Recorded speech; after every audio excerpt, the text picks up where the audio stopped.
welcome to the Transformational Podcast, a conversation between brothers about practical ways faith is impacting our lives. We invite you to join us on this journey as we are learning to let faith transform the way we live. We are glad you are with us today and look forward to sharing our journey with you. Now let's jump in. Well, welcome to the Transformational Podcast. I'm Chris. I'm back, the pastor from Paradise, and Robert, the Marine from Maryland. Sorry, I hit something there. Hit the dog. That's cage. all right. Yeah, the Marine. You're back. Yeah. Yeah. Now here's the thing. That was a curveball that was we were able to work out because we actually did record last week, which I'm sure will be. I might put that one on. So, yeah, I'm gonna put that on. And Chris it'll drop sometime. Yeah, it'll be fun. It's all fun. But the Marines took over on and during the Marine Corps birthday week, and so that checks out.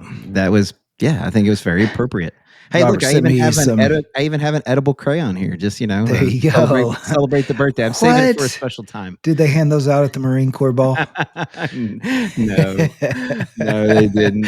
Did not. You got to give y'all something to entertain yourselves. Actually, Chris, I got to go get our ball. I got to go to our ball corner. You're going to keep rolling. You're going to tell. We have a gift from. We did our ball this week. Our Marine Corps ball this week. We had a gift. And it was a coin, but it's not really a coin. But I got to get it so you can see it and others that are watching can see it. I know where one is. I'm going to go grab it real quick. You monologue for a second. Keep people entertained. No beatboxing, all right? I'll be right back. Well, it has been a good week. And I don't know if you got to listen to any of the interview between Fred and Robert.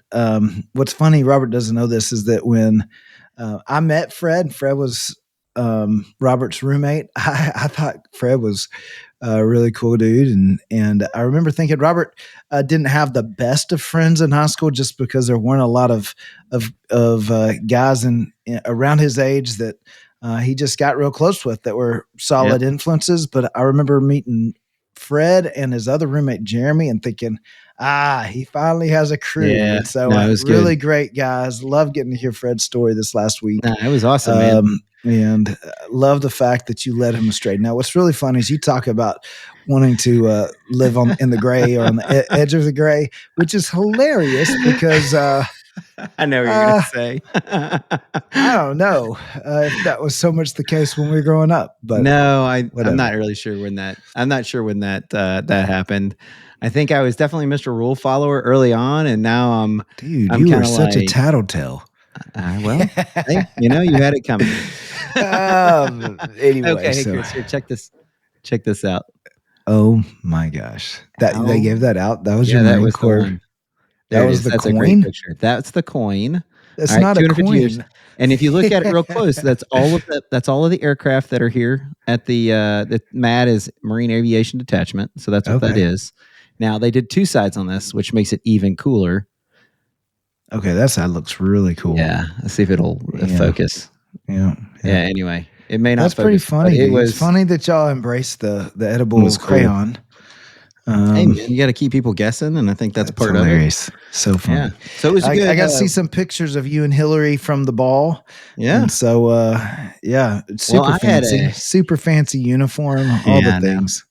I had if you follow us on social, you probably get to see it on the Facebook somewhere. Maybe I'll have it put on the Transformational website, one of the pictures or something like that. But had a lot of people from my program office there this week, and it was a lot of fun kind of roaming around the event as I was trying to, now, Chris, I'm sort of the boss, and it's not as simple as just going and hanging with your people. There's people who come there and they bring their family. And I really do genuinely love all the people I work with. Yeah. And I want to make sure that they have time to introduce me to whoever it is that they brought to the ball. Some of them brought friends. Some of them brought parents. Of course, spouses were there.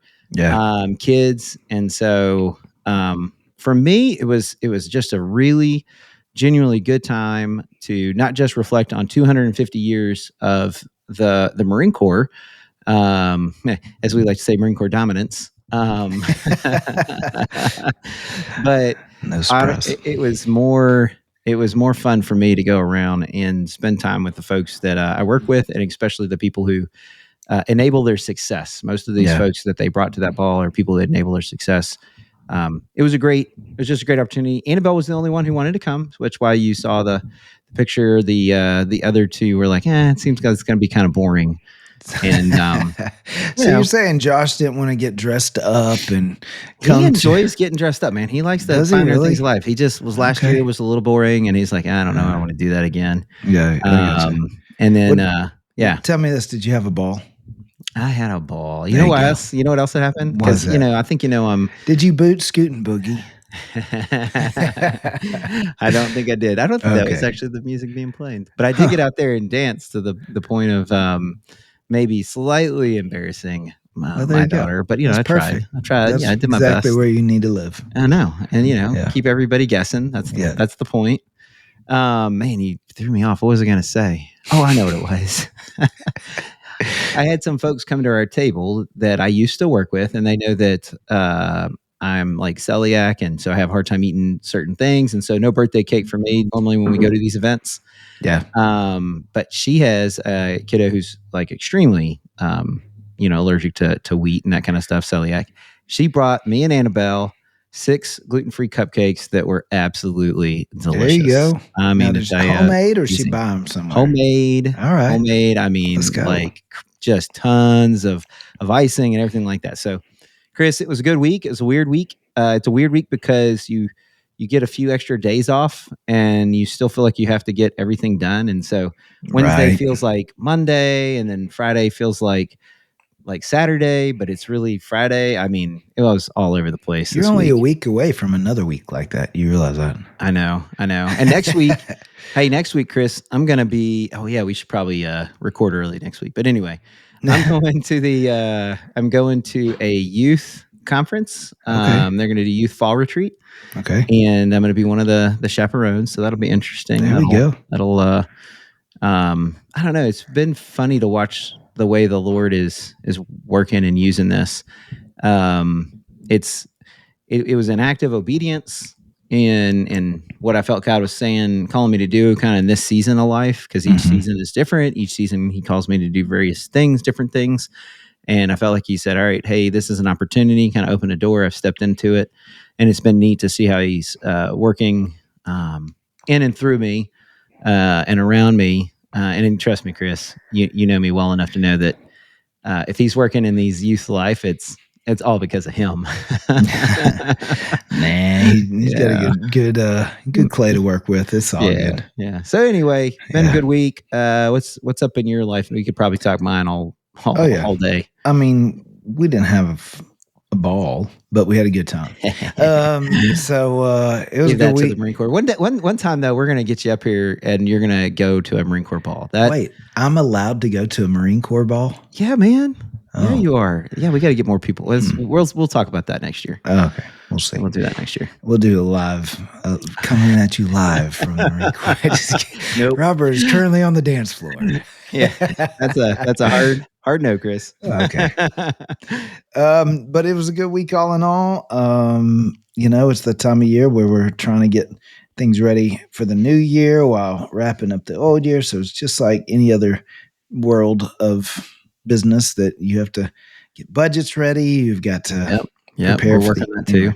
So that being said, it's been a busy week just with some of that. But my sons both had their first school basketball games this week, and it looked like he really showed up. It was fun. So basketball season's here. So that's the thing is, the thing I love about football season, you have one game a week. The thing that can be challenging about basketball season is you have multiple games a week. And so, but I enjoy it. And so I started, a new role at the games. I helped with the clock at the 7th grade and 8th grade B games. So I'm the clock operator. You're the clock operator. So when people are upset about the clock, it's you. Only messed up twice. Stopping, strangely enough. Well, you have to remember to start it again. So that's I can remember to stop it. It's remember to start it again because I'm watching the game. That's the struggle. But anyway, it's a good time. I enjoyed it. But they both played well for first game of the season, and man, things are rolling. Good. Hey, this week I've been reading in Ezekiel James, and of course, as you know, if you're listening, if you're a faithful listener to the podcast, the way my Bible does it is Old Testament, New Testament, Psalms and Proverbs. And so I had Psalms and Proverbs this week. Good readings in both of those. Ezekiel's interesting, Chris, because he's going through how a future temple should be built. He's doing it, doing all the measuring piece. Yeah. I'll be honest with you, Chris. It is so nice on the days when he's doing that, which takes 2 days to go through the entire temple and the measurements and the rest. I think it's actually 3 days of measurements. Yeah. So grateful to have a New Testament reading as well. Absolutely. Every time I go through passages like that, I'm like, man, I'm glad that I have other readings today because, dear Lord, I think the one thing I can learn from this is that you care about every detail. Right? No, I mean, seriously, that's what it is. Yeah, now, he cares about every detail. So, do you know what I do? Here's pro hack. You ready? This is what I do. You listen to it. No, I Google it. I'm like, what's it supposed to look like? There you go. I mean, when it's time for me to go build this temple, Chris, I'll come back to Ezekiel. Come back and find the blueprint. I'll come back for the blueprint. But really, all I want to know, what does it look like? And it's hard to know what 14 feet by 34 feet looks like or whatever it is. Now, the other thing is, man, they spare no expense. I mean, it is, it is a level of excellence like none other. So, it is interesting how he walks, how God walks Ezekiel through it on all the bits and pieces. To your point, no detail left to chance. He very much cares about each detail in it. But even as he even gets to the inner sanctuary, outer sanctuary, that kind of stuff, as he describes that piece as well, and what he expects to see on the pillars, the walls, the everything else. I mean, it's not just what I would call architectural blueprints that you would see in a house, and then you get to decorate the house kind of thing. He's like, nope, there's going to be palm trees on this. It's going to be this cherubim on that, and that's kind of how he walks through it all. Right. But again, I was really happy to have something else to read because that gets sort of stale when you have a hard time imagining it. Yeah. Hence the Google. Yeah. But there was one line in James this week that really stuck out to me. Okay. And I just want to hit that one, and then maybe we'll back up and talk about the whole thing. Do it. It was James 2, verse 26. Now, I've read through James a bunch of times, and James is a really interesting book in that it was probably one of the kind of the early letters written. And it's Jesus's brother. So that's also really fascinating. It's one of the brothers who was outside. Remember when he was inside and he's preaching to the folks and they're like, your mothers and brothers are out here. And he's like, who's my mothers? You're my brother. You're my brother. And so, Jesus at the time was kind of like, yep, got mothers and brothers. But you guys are the ones. And James at the time, I would say probably didn't necessarily believe that he was the Christ, the Son of God. Mm-hmm. And in fact, there's one point when Jesus is going to one of the feasts and he's like, I don't think they're mocking him, but they might be mocking him, kind of poking at him like, hey, why don't you go talk about how awesome you are in public? Because, nobody ever became king or ruler in private. And so James is kind of needling Jesus. But now what we see is James gets it. James met Jesus after he rose from the dead. And James is like, oh, yeah, I see it now. Yeah, I can see it clearly now. Yeah. And it's this verse in verse 26 of chapter 2. It says, as the body without the spirit is dead, so faith without deeds is dead. And I've read that verse a bunch of times, Chris. And it made me stop. It made me stop and kind of go like, hang on, say that again. So as the body is without the spirit is dead, so also faith without works is dead. And I was sitting there trying to imagine it. James does a lot of talking about faith and works from verse 14 to this point, but he kind of buttons it up. He finalizes it with saying like, hey, your faith is like your body. And if your faith, if your faith doesn't have deeds, much like your body without spirit, your body's going to die. Yeah. I mean, now here James is actually using a little bit of a play on words.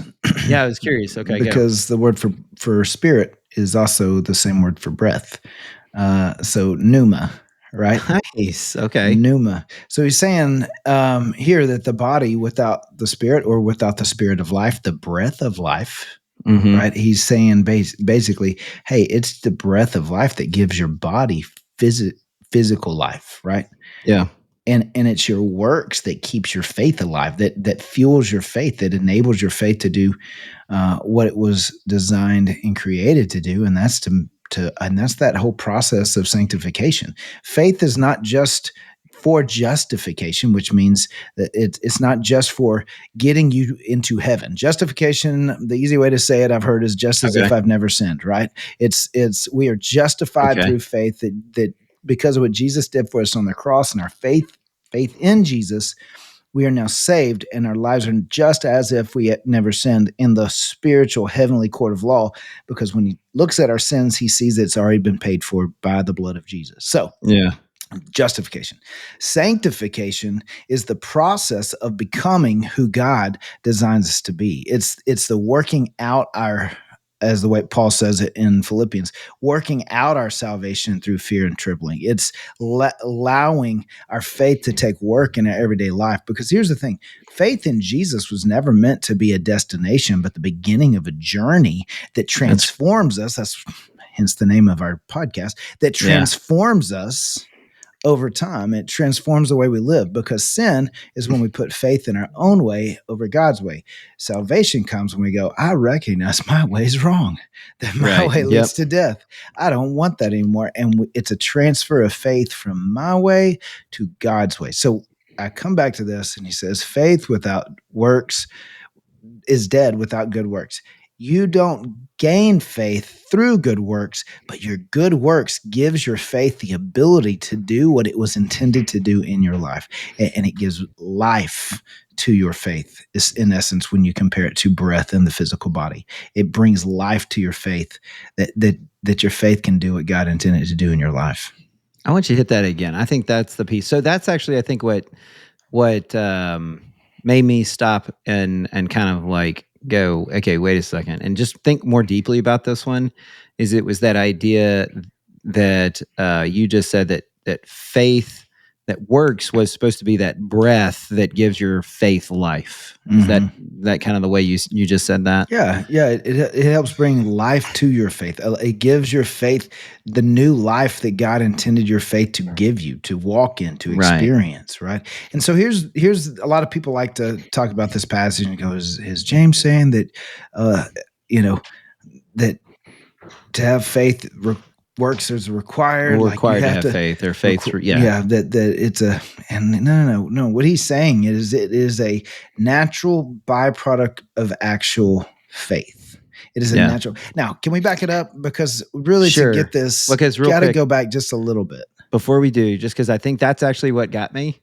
Is it said faith without your works is dead? Yeah. And that's why I think your description there of as the spirit, as the breath gives the body life, it's the same way that deeds gives our faith life. Right. And I think without that, our faith, and we're going to back it up here. We're going to talk about it. I think our faith, it dies. It dies because there's no manifestation of it. There's no outpouring of it. God's supposed to fill us up so we're overflowing, and that transformation of the heart is supposed to go out and help transformation the sphere of influence that we have around us. So let's back it up. Let's go and to that, Rob, like that idea of faith without works is dead.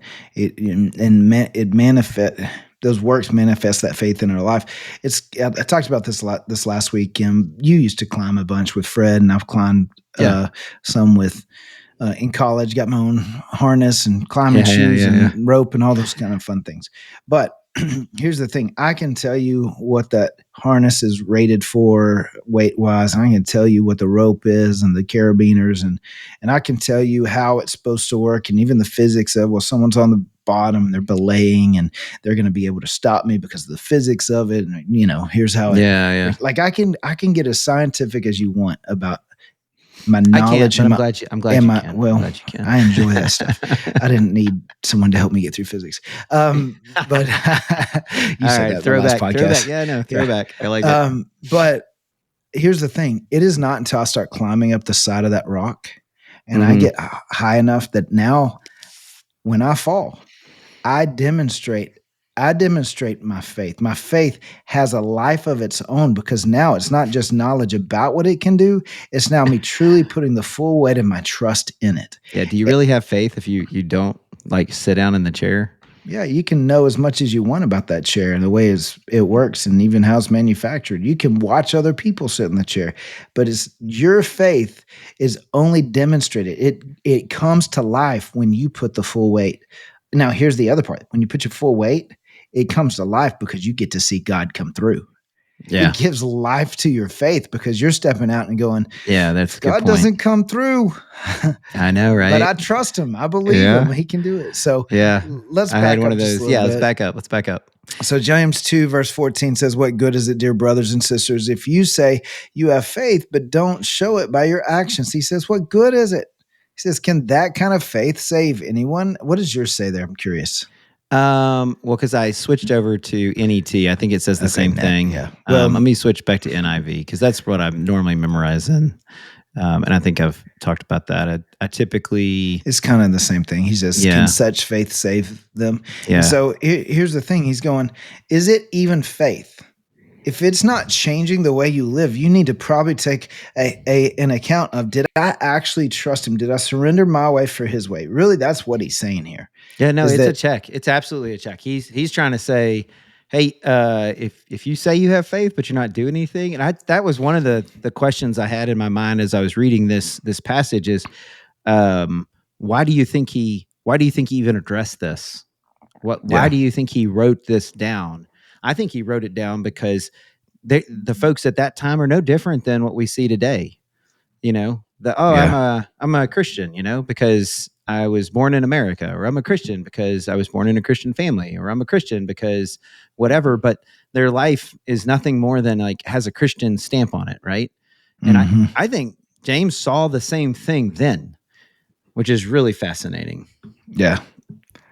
Yeah, I think so too. And I think along those lines, just the idea of a lot of people want religion, and James is going, it's not religious behavior.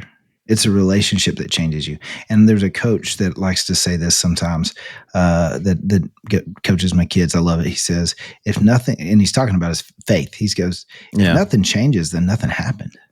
He said, if you truly put your faith in Jesus, then something changes. It has to change. It can't not change. And he goes, man, if nothing changed, then nothing happened. I love that concept. And that's really what James is saying here. Yeah. And so it says, suppose you see a brother or sister who has no food or clothing. So, and you say, goodbye, yesterday I'm living. Sorry. And you say goodbye and have a good day, stay warm and eat well, but then you don't give that person any food or clothing. What good does that do? And so you see, faith by itself isn't enough unless it produces good deeds, and it is dead and useless. So he's saying, look, you can say you believe that you're a follower of Jesus, but do you do the things that Jesus wants you to do? Are you willing to follow in his footsteps? And you know, a lot of people like to focus on that and be like, well, who are we supposed to give food to? No, it's not the principle is, hey, don't just say, hey, be religious, but be relational and step into it and go, you know, how can I help you? How can I help you? What's the best way to help you? Yeah. Right. And so in this case, hey, it says, but you don't do anything about their physical needs. What good is that? That's what mine says. I'm not sure what the actual Greek is there, but maybe you can look that up. But my takeaway here is, you know, you say, hey, keep warm and be well fed. One of the things that our missions organization does that our church works on, and we get a lot of folks that actually volunteer at, it's called the Mission. And a part of what it does is it is not necessarily a full-on like homeless shelter so much as it is I would call a rehabilitation center. So when somebody who is ready to come off the streets and says, hey, I'm ready to stop being cold and hungry, and I'm ready to like do something about it, we give them a place to sleep, rest their head, a place to shower. We help them with budgeting. We help them with getting a job. We help them with all of the things so that they can sustain themselves in their physical needs and their well-being. Yeah. we still take. By the way, they still take care of the folks that are living out in the woods. In fact, they used to camp out in the woods around it's actually called the mission. They camp out in the woods around the mission because they know they can get food and they know they can be taken care of. They have church services on Sunday, but it's more than just that. Just giving them food. It is also, holding them to. Or helping them, I guess you could say, get to where they can actually feed themselves, take care of themselves. That's that well-being thing, and I think sometimes, I mean, I've done it where I'm like, "Hey, I hope the Lord provides for you," and then I walk away, right? And as I walk away, and God has and in times I've paid attention, meaning God has said, "Hey, you can help," and of course. And I'm like, okay, yep, I can help. Hang on. Yep, I got it. I can help. And then, I go back and I help, right? Yeah. And that's really what James is saying here. He's like, don't be just callous and self-centered. And he actually goes through that actually later on in his letter is don't be so self-centered. Yeah. But that's really what he's saying. And this is something I think that followers of Jesus in the local church should be a part of. I think this is part of the deal of meeting the physical needs for the sake of helping meet the more important need, and that's the spiritual need. As a church, we give a lot to several organizations that directly impact the under-resourced in our area. There's a couple of different ministries that we give to as a church straight from our budget, and we help meet needs when they arise. But I feel like this is really the role of believers is to step in and help meet needs, not necessarily enable, but help meet needs and help. And I say that only because it's one of those deals of there's a lot of people going, we're going to eliminate poverty. I don't know that we're going to, because people, like you said a second ago, they have to want to get, they have to want to start taking steps. And that's one of the things we see. But if they're hungry, if they're cold, let's help them. Let's help get them food. Let's help get them warmth. Let's help, get them the skills they need so that they can begin to, or the medical help they need, or sometimes even the spiritual help they need to take steps. But the reality is he's saying, don't just see a need and say, well, I'll pray for you. That's he says, right. No. When you see a need, then you can help meet the need, step in. Yeah, and you hit it. It's not just physical. It could be spiritual. It could be the person at work who's got something going on, and you'd be like, all right, well, I'll pray for you, and then walk away. I've gotten better about this over the years, Chris, where I stop and I look at them and I say, can I pray for you right now? Is that okay? Is that something you wouldn't mind? Can we just... And I haven't had anybody be like, absolutely not. It's a little scary. I mean, to ask the question, it's a little scary, right? But most folks are like, yeah, I would really appreciate that. Yeah. Even the folks who have no faith at all. Yeah. You want to keep going? Well, let me address this. Verse 17, he says, so you see, faith by itself isn't enough unless it produces good deeds. It is dead and useless. So when he says it isn't enough, he's not saying faith by itself won't save you. What he's saying is just saying you have faith by itself, an acknowledgement of faith by itself does not actually indicate that faith has happened. There should be a change. Faith initiates change. Faith initiates change. Nothing happened. Yeah, I love that line. But and he's saying, look, just saying you have this. And so this is a difficult deal, because I think this is where some people go, see, you have to have faith and works. That's what he's saying. That's not what he's saying, because it's by grace through faith. We have been saved, not by works, so that no man can boast. Amen. It's a gift from God. Right? That's Ephesians 2, 8-9. And so it's one of those things of going, it can't be both. So what does he mean here? And well, if you look at it, you start seeing, no, what he is saying is that, man, faith should transform the way you live. It should change you. And so it should produce deeds, right? And that's also, man, you start talking about, you get the Holy Spirit and you get the fruit of the Spirit, love, joy, peace, patience, kindness, goodness, faithfulness, gentleness, and self-control. Against these things, there is no law. Like he's saying, look, these are the things that you should start happening in your life. That not from you trying. Fruit tree doesn't go out there and try to bear fruit. It just goes and it does what it was created to do. Listen, when you start living by faith, you will naturally start doing what you were created to do, right? Yeah. Because faith, good deeds, gives breath and life to your faith. And it Right? just, it's a cycle. And, Yeah. Chris, it's fascinating because we sometimes, I think, it feeds that idea, that sort of works produces faith or whatever, but it also sometimes can produce the same thought process around, well, I need to get cleaned up in what I'm doing before I step off in faith. In other words, it's almost like this. I got a few things I need to get in order before I can follow the Lord, because I got some things that are in my life, and I actually like that he gives two examples. One of them's Abraham. But the other one, and this was the one that really made me stop also and think deeply about the verse, or about this section, was he gave the prostitute Rahab. Yeah. He could have put a reference point on anybody in Scripture, and his reference point, James's reference point, is Rahab. Well, and two extremes, right? How cool is that? That's what I'm saying. Right? That's what I'm saying, Chris. Father Abraham and Rahab, and who a was known prostitute. as a prostitute, and was considered righteous for what she did when she gave lodging to the spies and sent them off in a different direction. Because it was a demonstration of her faith. That's right. And it didn't have to start with her not, no longer being a prostitute and all that other stuff. Like, I'm sure that was probably the outpouring of her faith, because then I think, if you're familiar, we've talked about this once. She's in the line of Jesus, which is, that's mind blowing. Shocking. It is shocking, right? Out of Jericho. And so, I think it's interesting. And that point there is that sometimes,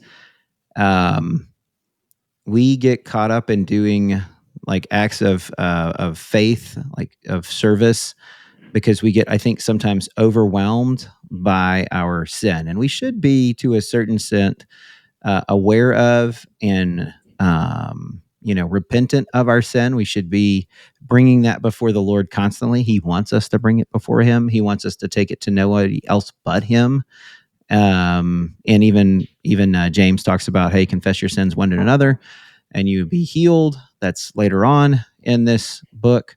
But what you see here is somebody who started from what we would consider like literally ground zero, like level playing field. But I think this is actually what's really cool about the cross, is that both Abraham and Rahab, where they're at in front of the cross, that ground is flat. Yep. Level ground. Neither one of them better than the other. Yep. It was their faith, though. Yeah. And then that faith bore action, because that, I like how you say that, because that action then increases your faith. Yeah, I think about it like this, Robert. When you used to climb, don't you remember the first time you started climbing and you fell for the first time, or you had to, like, it was nerve-wracking. Yeah, no, you're starting to shake, and you're like, I don't want to let go, and then you fall, and everything catches. Yeah, and you're like, oh. Then it allows you to be a little bit more wild. Yeah, and the more you do it, you get to a place, if you climb enough, you get to a place you don't even think about it anymore. You just go at it. You just go at it. Why? Right? Because now your faith has given life to your faith, right? Your actions, doing it over and over, it grows your faith in that rope, in whoever's on belay, that it's going to hold you, it's going to catch you. And I'm just telling you, as you start trusting God with your life, it gives faith to your life. It gives, and you start doing what He says, it gives life to your faith, that your faith continues to grow, right? So, one last story. Chia. Yeah, one last story before we wrap up, because we're kind of in that ballpark of the thing. But I think this is interesting, and I don't think I was even, I wasn't planning on talking about this today, but this week I was obedient to something that the Lord had asked me to do months ago, and I was like, I don't know, and so I didn't necessarily do what He asked me to do.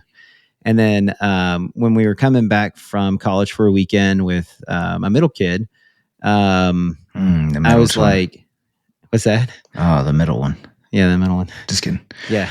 I was, God brought it up again. It said, hey, I want you to do this act of obedience. And it had involved just sending somebody an email, asking them about something. And I was like, I don't know. And then I was like, okay, I'm going to do it. And so I sent the email off, and it's definitely like it's a following what God is asking me to do kind of moment. Mm-hmm. And I was like, all right, Lord, I mean, if you want something to happen to this, like, this is all yours. I hand it over to you. And I was talking to him.